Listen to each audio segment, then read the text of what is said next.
আমি বলছি আমার উত্তরটা তো দিতে উত্তরটা তো দিতে কোন জায়গায় কি বলতে জানি যাই পুকাতে কি লেগে বলে জানি যাই কম নাগাদ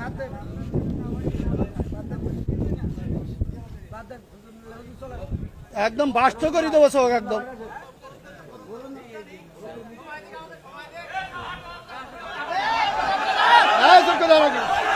আপনি একজন চেয়ারম্যান, বাংলাদেশে অসংখ্য চেয়ারম্যান আছে না নাই? তো সব চেয়ারম্যান কি একই সুরে কথা বলে? বলেন। চেয়ারম্যান ইসলামের মধ্যে ভেদাভেদ হবে কেন? চেয়ারম্যানই করে এক জিনিস আর ইসলাম এক জিনিস। চেয়ারম্যান আর ইসলামের মধ্যে আপনারা তো বুঝাইতে পারবেন না।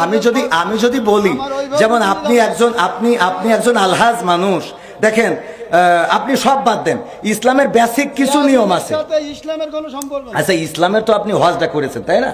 হজ করেছেন না? আমি যে প্রশ্নটা আপনার কলা বেগান আর 600 লোক আছে, আপনি সঠিকভাবে উত্তর সঠিকটা আপনি তো উত্তরের আগেই তো বকর করতেছেন। আমার উত্তরটা দিতে দেন, আমার কথা তো বলতে দেবেন। তা বলতে না দিলে আমি কি করে বুঝাবো? ফালতু কথা বলিছেন, বলো খবরদার। ল্যাঙ্গুয়েজ সোজা করেন না, সোজা করে দেবো কিন্তু একদম বলেন। ল্যাঙ্গুয়েজ সোজা করে বলেন। আমি বলছি আমার কথা তো বলতে দেবেন। ল্যাঙ্গুয়েজ সোজা করে দেবো কিন্তু একদম। বিয়াদব লোক কম নাগাদ ভগর করতে আমি খাবার দেবো, একটা চোখ মুখ বাসটা করে দেবো কিন্তু একদম। আমি প্রশ্ন করলাম যে একজন লোক বলছে আলহামদুলিল্লাহ নামাজ পড় না, ছুরু না বললে নামাজ হবে না। ফালতু হুজুর নাম করা হুজুর কত মোবাইলে দেখলাম যে 5 জনের 5 রকম মত এই নামাজে। আপনারা হুজুর, আপনাদের পিছনে হাজার হাজার লোক নামাজ পড়ে, আপনাদের মধ্যে 12 রকম মত কেন? এটা একজন বললো, প্রথম যে লোক বক্তব্য দিলে যে আলহামদুলিল্লাহ না পড়লে তার পিছনে যে দাঁড়ায় নামাজ হবে না। আচ্ছা, মানে এখন মূল প্রশ্ন হলো আমাদের মত এত বেশি কেন? এইটা এত মত বেশি বক্তব্য দিচ্ছেন, সব শুনলাম, আমাদের মধ্যে দ্বিধাবন্ধ পাড়াই দিচ্ছেন তো আপনারা। একজন বললো যে নামাজ হবে না, আচ্ছা আদৌ হবে না, আচ্ছা, তিনি খুব নাম করা উচিত। 5 জনের মধ্যে তিনি প্রথম। আচ্ছা, 2 জন বললো আদৌ নামাজ হবে না, পিছনে আরামদায়ক সূরা যদি না পড়ে। আচ্ছা, তারপর একজন বললো না, আরামদায়ক পড়া যাবে না, একজন যখন জোরে ইমাম পড়বে তখন পিছনে পড়ার কোনো যুক্তি নেই। আচ্ছা, 5 জনের 3 জন একমত, 2 জন একমত, আমরা কোন পথে যাব? এখানে বিষয়টা হলো ইখতিলাফ আলেমদের না বাবারে। আমার তো তাহলে এবার আমি একটু উত্তর দিই। সেটা হলো, আমি তো অত বড় হুজুর এই বিষয়ে বড় হুজুর উত্তর দিক নাকি? আমি শুধু এতটুকু বলি, সেটা হলো ইখতিলাফটা, আলেমদের এই ইখতিলাফ, এটা এখন শুধু না, বিশ্বনবী সাল্লাল্লাহু আলাইহি সাল্লামের সাহাবীদের যুগেও ইখতিলাফ ছিল। এটা মত পার্থক্য থাকবে।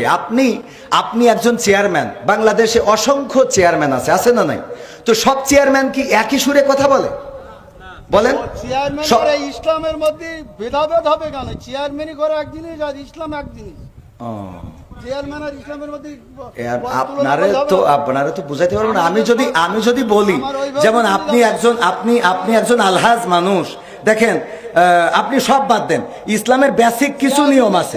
ইসলামের কোনো সম্পর্ক নেই। আচ্ছা, ইসলামের তো আপনি হজটা করেছেন, তাই না? হজ করেছেন না? আমি যে প্রশ্নটা আপনার কলা বেগান আর 600 লোক আছে, আপনি সঠিকভাবে উত্তর সঠিকটা আপনি তো উত্তরের আগেই তো বকর করতেছেন। আমার উত্তরটা দিতে দেন, আমার কথা তো বলতে দেবেন। তা বলতে না দিলে আমি কি করে বুঝাবো? ফালতু কথা বলিছেন, বলো খবরদার। ল্যাঙ্গুয়েজ সোজা করেন না, সোজা করে দেবো কিন্তু একদম বলেন। ল্যাঙ্গুয়েজ সোজা করে বলেন। আমি বলছি আমার কথা তো বলতে দেবেন। ল্যাঙ্গুয়েজ সোজা করে দেবো কিন্তু একদম। বিয়াদব লোক কম নাগাদ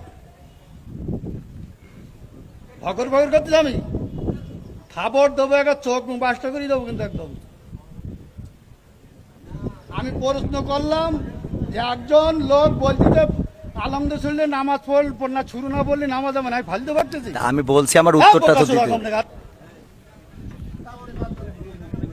কোন জায়গায় কি বলতে জানি যাই পুকাতে কি লেগে বলে জানি যাই কম নাগাদ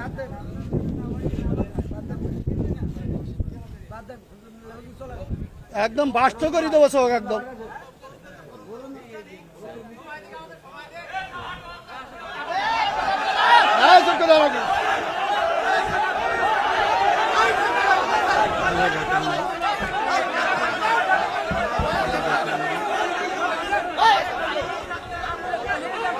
বিয়াদব লোক তোমরা। এই, কি হইলো, কি হইলো? হ্যাঁ? হ্যাঁ? আমার বড় বড় উত্তর না দেবে,